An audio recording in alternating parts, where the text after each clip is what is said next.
Hello नमस्कार आप सभी को स्वागत है आपका परीक्षा युग के ऑफिशियल यूट्यूब चैनल पर।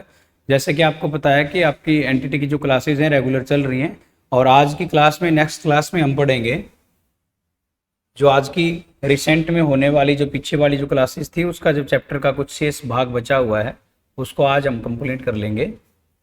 इसमें देखिए जल प्राप्ति के साधन आपसे बताया गया है। प्रमुख रूप से जल प्राप्ति के निम्न साधन होते हैं। निम्न साधन का मतलब होता है जो आपको नीचे बताए गए हैं, ये कुछ साधन हैं जिनके आधार पे हमें पानी मिलता है। ठीक है, देखिए सबसे पहले है वर्षा का जल, दूसरा होता है पृथ्वी की ऊपरी सतह का जल, तीसरा है पृथ्वी की भीतरी सतह का जल। यहाँ आपको मेनली बताया गया है किस किस तरीके से हम जल ग्रहण करते हैं या पृथ्वी का जल कैसे कैसे प्राप्त होता है। सबसे पहला पॉइंट होता है वर्षा का जल। प्राकृतिक रूप से होने वाले जल में वर्षा का जल सबसे अधिक शुद्ध होता है। देखिए इनमें यह बताया गया कि जितने भी प्रकार का वाटर यहाँ आपके आसपास में आपके सराउंड में है या आपकी प्रकृति में हमें जहां से भी जल मिलता है उनमें सबसे अच्छा और शुद्ध जल जो माना जाता है वो आपका माना जाता है वर्षा का जल। ठीक है, नदियों तालाबों में समुद्र या जल गर्मी के कारण वाष्प के रूप में ऊपर जाकर बादलों के रूप में परिवर्तित होता है। तो ये आपको एक फिनोमिना बताया गया है किससे वर्षा होती है या वर्षा का एक फिनोमिना होता है। ये किस प्रकार वर्षा होती है भाई, आसपास सराउंड में आसपास के एरिया में जितना ज्यादा वाष्प होता है जितनी ज्यादा गर्मी होती है, गर्मी के कारण हीट के कारण वाष्प बन के ऊपर बादल में जाके ये जो जल के वाष्प कण हैं ये जम जाते हैं। उसके एक सर्टेन टाइम के बाद ये वर्षा के रूप में आके पृथ्वी पर गिर जाते हैं। ठीक है, इसमें आपको बताया वर्षा का जल वैसे तो सर्वाधिक शुद्ध होता है किंतु वायुमंडल में उपस्थित नाइट्रोजन आदि गैसों तथा धूल के कणों के कारण यह अशुद्ध हो जाता है। वर्षा का जल खनिज लवणों जैसे चूना और मैग्नीशियम में से रहित मृदु होता है, इसलिए पीने पकाने अन्य उपयोगों में जैसे कपड़े धोने आदि में यह जल अत्यंत उपयोगी है। देखिए वर्षा का जल जरूरी क्यों होता है, इसके अंदर बहुत सारे न्यूट्रेंट जो होते हैं वो बहुत ही ज्यादा जरूरी न्यूट्रेंट होते हैं। इसके अंदर नाइट्रोजन वगैरह जो है या ये इस प्रकार की चीजें जो आपके सराउंड में या आपके वायुमंडल में उपस्थित है, इनके कारण वर्षा का जल जो होता है वो अशुद्ध मात्रा में हो जाता है। ये जो चीजें हैं इनके कारण वर्षा का जल अशुद्ध होता है। लेकिन अगर हम नॉर्मली देखें पीने के लिए, खाना बनाने के लिए, इस कोई भी एक्टिविटी इस प्रकार की करने के लिए वर्षा का जल सबसे शुद्ध माना जाता है।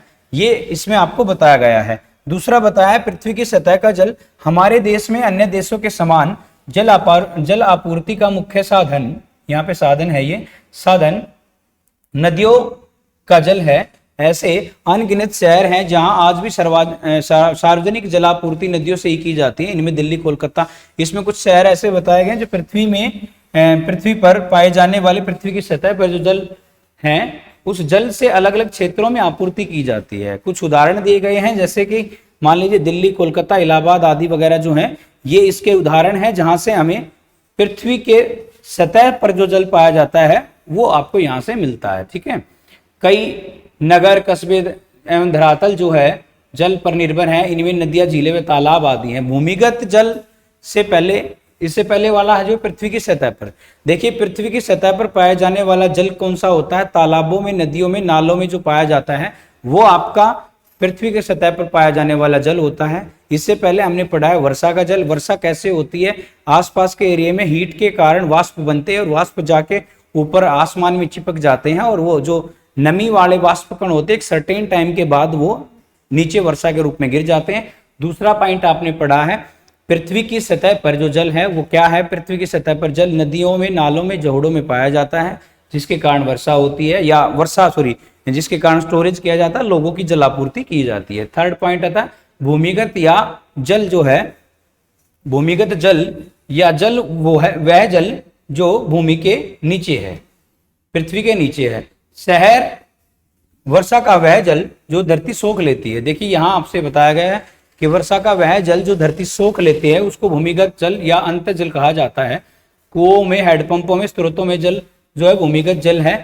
और इसके बारे में आगे बताया जीवाणु और कीटाणु मार्ग में ही छन जाते हैं। कई कार्बनिक और अकार्बनिक पदार्थ मिश्रित हो जाते हैं। इन पदार्थों में कुछ तो जल में विलीन होते हैं तथा कुछ में जल में तैरते रहते हैं। जैसे झरने, कुआं और नलका, ये सब किसके उदाहरण हैं, ये सभी आपके भूमिगत जल के जो देखिए जो जल पृथ्वी के द्वारा सोख लिया जाता है और वो किसी भी हैंडपंप या किसी भी प्रकार की मोटर लगा के पानी को निकाला जाता है, तो वो वाला जल जो होता है वो आपका भूमिगत जल होता है। ठीक है,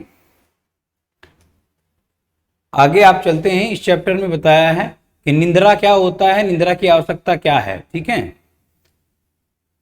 निंद्रा की आवश्यकता क्यों होती है भाई, आपसे ये क्वेश्चन किया है कि नींद ही आवश्यक क्यों होती है मनुष्य के लिए। आपने अभी थोड़ी देर पहले पढ़ा है कि शरीर की हेल्थ जो है वो 3 चीजों पे डिपेंड होती है, मेंटली हेल्थ, सोशली हेल्थ और फिजिकली हेल्थ।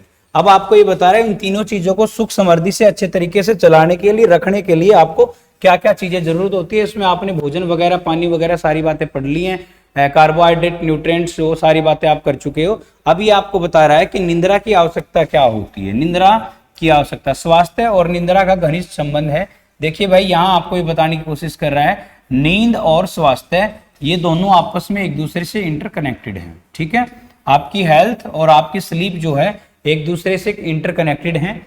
सभी वर्ग के लोगों तथा बच्चों के लिए निंद्रा बहुत आवश्यक है। इसमें आपको कोई भी पर्टिकुलर ये बताने की जरूरत नहीं है कि भाई यहाँ बाल्यावस्था में या फिर प्रौढ़ अवस्था में, या फिर आपसे ये कहे कि भाई छोटा बच्चा हो या कोई किसी की बाल्यावस्था हो, 18 साल का हो, 20 साल का हो, 25 का हो, सबको नींद की आवश्यकता होती है। सोते समय हृदय की धड़कन व श्वसन क्रिया धीमी हो जाती है। ये बात नोट डाउन कर लेंगे कि भाई जब हम सोते हैं तो उस टाइम पे हमारी हृदय की धड़कन और हमारी श्वसन की क्रिया जो होती है वो धीमी होती है। इसमें मस्तिष्क से कम रक्त जाता है तो शरीर के सारे अंग विश्राम पाते हैं। यदि बच्चे की निंद्रा कम या हल्की है तो अच्छा मस्तिष्क कार्य नहीं कर सकता, वह उद्यम और चिड़चिड़ा परिवर्तित होता है। निंद्रा न आना रोग एक कारण है। भाई आपको सिंपली वे में ये बात बताया गया है कि नींद जरूरी क्यों है, और आपको पता होगा नींद जरूरी क्यों है। निंद्रा के बिना पॉसिबल नहीं है। अगर आप ये सोच रहे हो कि आप दिन रात पढ़ाई कर लोगे तो आपकी पढ़ाई बहुत अच्छी तरीके से चलेगी या आप बहुत ज्यादा सक्सेस हो जाओगे, तो ऐसा कुछ नहीं होता है। कि आपको एक सर्टेन टाइम की नींद भी जो है लेनी जरूरी होती है। एक स्वस्थ व्यक्ति को 6 से 8 घंटे के अंतराल में एक नींद का जो स्लैप है वो जरूर लेना चाहिए। उसी से आपकी कामयाबी और भी ज्यादा होगी। कारण ये होगा कि नींद के बिना आपका जो ब्रेन है, मस्तिष्क जो है सुचारू रूप से काम नहीं करता। अभी आपने यहाँ ये पढ़ा है। ठीक है, उसके बाद देखिए इसमें कुछ चीजें बताई गई हैं। ये कॉमन सी बातें हैं भाई। यहाँ पे ये मेरे हिसाब से मैं इनको इतना ज्यादा जरूरी नहीं समझता हूँ। शुद्ध वायु, शांत वातावरण, बिस्तर समय, वायुताप, हल्का भोजन, संवेगात्मक गति, ये सारी बातें वो बताई कि भाई बच्चा कैसे कैसे सोता है, कैसे नहीं सोता है। हाँ, ये जो नीचे दिया गया है ये पॉइंट बहुत इंपॉर्टेंट है। अब आपको सोने के लिए क्या क्या चीजें चाहिए हैं इससे पहले ये बताएगी, तो आपको पता है भी सोने के लिए क्या चाहिए होता है। आपको बिस्तर अच्छा चाहिए, शांत वातावरण चाहिए, अच्छे तरीके की शुद्ध हवा चाहिए। बस यही तो बात है, कॉमन सी साइंस की बात है, आपको पता ही होंगी। अब आपको ये बताया गया किस वर्ग में कितना इंसान को सोना चाहिए। देखिए शेषावस्था में यानी 2 से 4 वर्ष के जो बच्चे होते हैं उनके लिए 14 घंटे यानी कि 24 में से 14 घंटे उसको सोना जरूरी है। ठीक है, बात समझे। 4 से 8 साल तक के बच्चे को 12 घंटे सोना जरूरी है। 12 से 14 वर्ष के बच्चों के लिए 10 घंटे सोना जरूरी है। किशोर अवस्था में यानी कि एडल्ट एज जो आती है, जो आपकी एडल्ट एज है उसमें 9 घंटे सोना जरूरी होता है। युवा अवस्था में 19 वर्ष की आयु में 8 घंटे, मैंने अभी बताया 6 से 8 घंटे पर्टिकुलर हर व्यक्ति को सोना जरूरी है। प्रौढ़ अवस्था में 50 वर्ष की आयु में 8 घंटे से अधिक नहीं।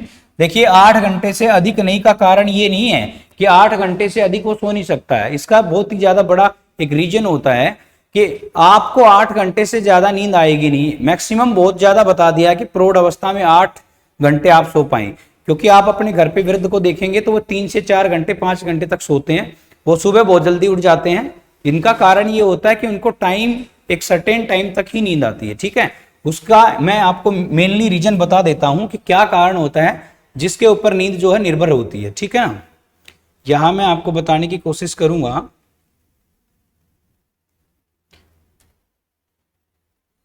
ये तो मैंने आपको बताया कि कहां कहां पे कितनी नींद की आवश्यकता होती है, ये चीज आप क्लियर यहां से कर लेंगे। अब मैं आपको ये बताता हूं कि नींद किस लिए जरूरी है और क्या मैकेनिज्म है नींद का, नींद क्यों आती है और किस उम्र में कितनी नींद आती है। ठीक है, देखिए नींद को लाने के लिए हमारे फोरहेड में, नोट डाउन कर लेंगे सब बच्चे, फोरहेड जो होता है यानी कि हमारा जो माथा है उसमें एक ग्रंथि होती है। हमारे माथे के अंदर यहाँ पे बिल्कुल ठीक यहाँ पे एक ग्रंथि होती है। जिसको हम कहते हैं, एक ग्रंथि होती है या एक ग्लैंड होती है, उस ग्लैंड का नाम है पीनियल ग्लैंड। पीनियल ग्लैंड, उस ग्लैंड का नाम है पीनियल ग्लैंड। इस पीनियल ग्लैंड का वजन अगर मैं बात करूं तो 0.3 ग्राम होता है। आपके शरीर में सबसे छोटी ग्रंथि होती है ये पीनियल ग्लैंड, आपके शरीर की सबसे छोटी ग्रंथि है 0.3 ग्राम की। इससे बड़ी होती है 0.5 ग्राम की पीयूष ग्रंथि। ठीक है, बात को समझेंगे। इससे छोटी कौन सी है? पीयूष ग्रंथि। पीयूष ग्रंथि, जिसको हिंदी में पीयूष ग्रंथि कहते हैं और इंग्लिश में बोलते हैं उसको pituitary gland. Pituitary gland, pituitary gland जो है ये पीयूष ग्रंथि है, इसका वजन होता है 0.5 ग्राम। इससे भी छोटी है 0.3 ग्राम की कौन सी? Pineal gland. पीनियल ग्लैंड कहाँ पाई जाती है? फोरहेड में, माथे में पाई जाती है। इस पीनियल ग्लैंड के द्वारा 2 एंजाइम सीक्रेट किए जाते हैं। एक का नाम होता है जो आपकी नींद का निर्धारण करते हैं। आपके माथे में यहाँ पे पीनियल ग्लैंड में 2 प्रकार के एंजाइम जो हैं वो पाए जाते हैं। एक का काम होता है त्वचा का रंग निर्धारित करना, त्वचा का रंग, जिसको हम कहते हैं melatonin. Melatonin is responsible for decide the colour of skin. आपकी त्वचा का रंग निर्धारित करता है मेलाटोनिन। ठीक है, मेलाटोनिन ग्रंथि जो है, मेलाटोनिन जो है, मेलाटोनिन ये आपकी त्वचा का कलर निर्धारित करती है। उसके बाद होती है मेलाटोनिन के द्वारा है त्वचा का रंग निर्धारित होगा। और एक ग्रंथि और होता है जिसको हम कहते हैं पिट्यूटरी ग्लैंड के पास में पीनियल ग्लैंड। और ये पीनियल ग्लैंड जो है 0.3 ग्राम की है। इसके द्वारा नींद का निर्धारण किया जाता है। और इस नींद के लिए सबसे छोटे बच्चों में, एक बात बता देता हूं, छोटे बच्चे जो होते हैं वो बहुत ज्यादा समय तक सोते रहते हैं। इसका कारण ये है कि उनके अंदर उनकी पीनियल ग्लैंड बहुत ही ज्यादा सक्रिय होती है। और जब उनकी पीनियल ग्लैंड बहुत ज्यादा सक्रिय होती है तो इसी के कारण वो बहुत ज्यादा मात्रा में सोने का काम भी करते हैं। धीरे धीरे जैसे जैसे उम्र बढ़ती जाएगी, एज का फैक्टर अगर बढ़ता जाएगा, जैसे जैसे एज बढ़ेगी वैसे वैसे ये पीनियल ग्लैंड अपना काम करना बंद कर देगी। ठीक है, इसका नाम जो होता है, मैंने सॉरी लिखना भूल गया मैं, इसका नाम है सेक्रेटिन। सेक्रेटिन जो आपकी नींद का निर्धारण करेगी। और ये क्या करती है? इस पीनियल ग्लैंड के द्वारा सीक्रेटेड किया जाता है ये एंजाइम। और ये पीनियल ग्लैंड जो है जैसे जैसे उम्र बढ़ती जाएगी पीनियल ग्लैंड घटती चली जाएगी। और प्रौढ़ अवस्था में या 70 साल से उम्र के लोगों को बहुत ज्यादा नींद इसलिए नहीं आती है क्योंकि उनकी पीनियल ग्लैंड काम करना बंद कर देती है। ठीक है, इतनी बात आपको समझ में आई या नहीं आई? कमेंट करके जरूर बताएंगे। जिनको समझ में नहीं आ रही है वो जरूर कमेंट कर देंगे, क्योंकि हर बच्चे का समझना बहुत जरूरी है। यहाँ मैं आपको सिर्फ एनटीटी के सिलेबस के ऊपर ही निर्धारित नहीं करना चाहता हूँ। इन फ्यूचर आप हमारे से जुड़ेंगे तो आपको बहुत ही ज्यादा बेनिफिट होंगे। ठीक है, कंपटीशन के एग्जाम में आपको बहुत ज्यादा हेल्प मिलेगी। यहाँ तक की बात क्लियर कर लेते हैं, आगे चलते हैं हम। आगे इसमें क्या बताया गया है, इसके बाद आपका 3rd चैप्टर जो है वो स्टार्ट होगा और हम नेक्स्ट क्लास में इसको 3rd चैप्टर को क्लास स्टार्ट करेंगे, जिसमें आपको बताया गया है meanings and form of education. ठीक है, ये अगली क्लास में आपको करवाएंगे। तब तक के लिए चैनल को सब्सक्राइब कर लेंगे जिन बच्चों को, और सेशन अगर लाइक मतलब अच्छा लगता है तो जरूर लाइक करेंगे। ठीक है ना, लाइक कर देंगे, शेयर कर देंगे सभी के पास, और चैनल को सब्सक्राइब जरूर कर लेंगे ताकि आपको अपडेट जो है मिलते रहे। Thank you so much.